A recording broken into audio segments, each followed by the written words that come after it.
What up? Welcome to my channel. Today I'm going to be doing a review on the Hamilton Frogman diver watch. Let's get to it. So today we have the Hamilton Frogman diver watch.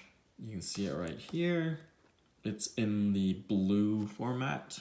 It also comes in black and also red, but the red one only comes in, I believe, the 46mm size. Onto a bit of the specs. This specific one is 42mm in size, but for some reason it wears much bigger. I have measured it with calipers and it is indeed 42mm. This watch is based on a vintage Hamilton design that was used by the US Navy's tactical divers. It was also featured in the 1951 movie with the same name, The Frogman. The bigger version that I mentioned earlier is 46mm and it only comes in the red color. And it's also the only version that is made of a titanium case, whereas all the other ones, the black one and the blue one, is stainless steel.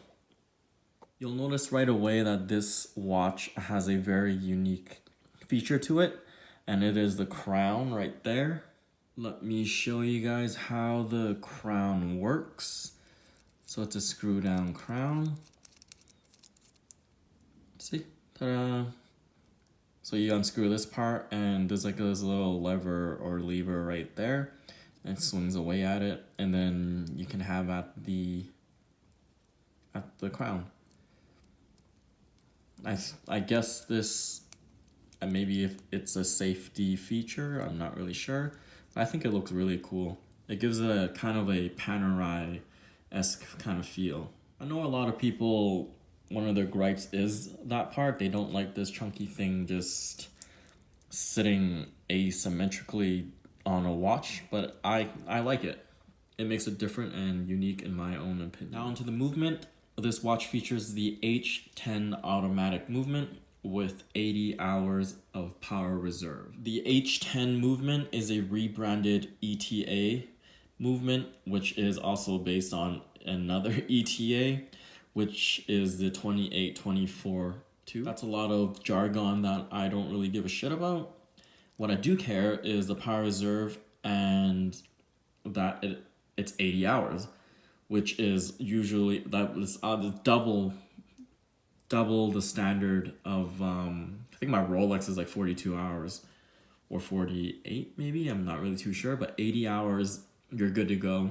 And if you don't like fiddling with this whole lock situation, the 80 hours of power reserve should allow you ample time to wear this watch, maybe switch it out for another watch, and then come back to this watch without setting the time again. Because it does have the 80-hour power reserve, the second hand right there in red, it may not be as smooth as other watches that have less of a power reserve. I'm gonna see if you guys can see. So it's still a smooth sweeping hand, but it's just not as smooth. For me, I don't really notice it. Well, I guess if I stare at it like this, I can kind of notice it, but other than that, I don't really mind. This is a legit diving watch, and it's good for 300 meters. The titanium version actually has 3 times that, which is 1,000 meters. The weight and shape of this watch, you can see it's fairly thick, makes it feel a lot heavier and a lot more substantial than the stats on paper. Because of that, I believe they used a pretty big and burly brolic bracelet on this watch.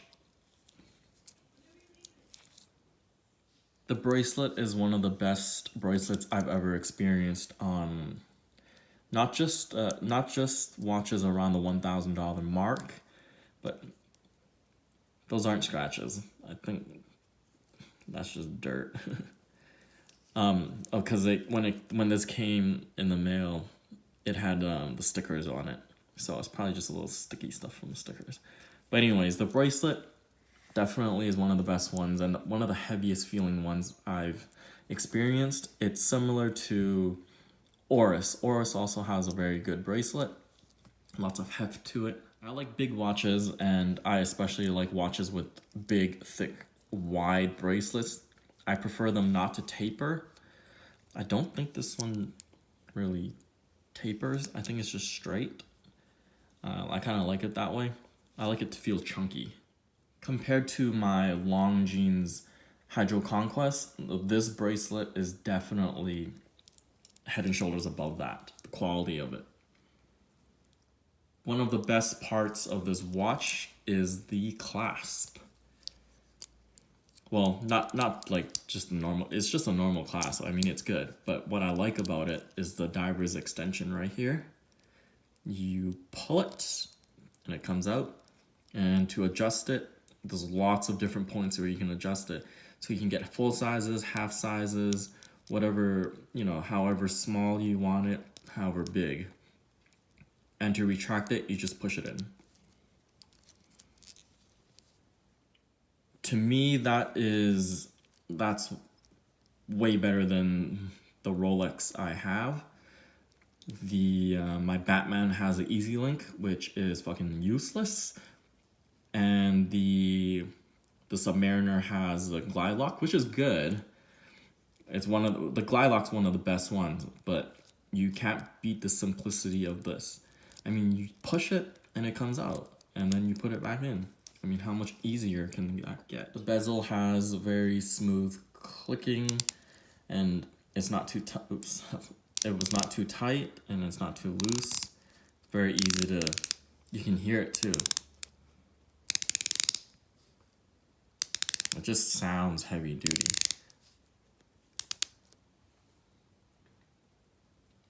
It's got kind of like the fat numbers. The hands are very legible. It's very easy to tell the seconds hand from the hour hand, and especially easy to tell oh sorry, I meant the minute and the hour. And it's especially easy to tell the seconds hand because it's red and it has a completely different shape.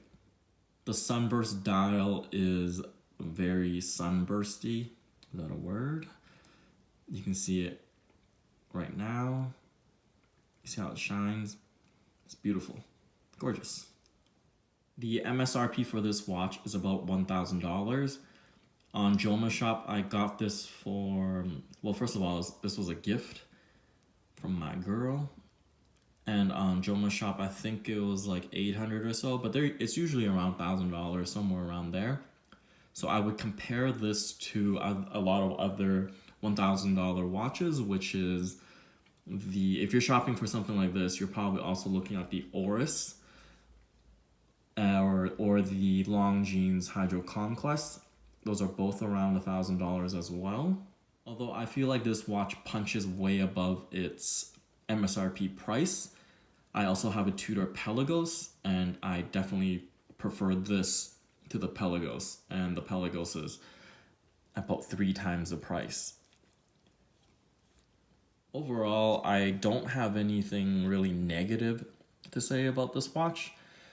I can't really think about anything bad about this watch.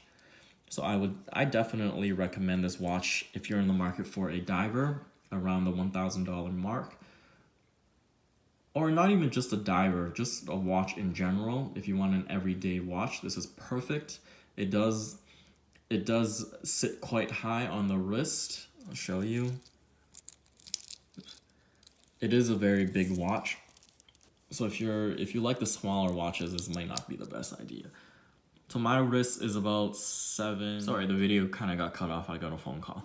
So my wrist is about 7 inches to 7 1/4, and this is kind of how it sits. It's quite high. Very chunky bracelet, which is how I like it. I will also be doing a comparison video of this watch and the Tudor and the Aqua Racer, and of course comparing it to the Almighty Submariner by Rolex. Anyways, remember to like, comment, and subscribe. Thank you. Peace.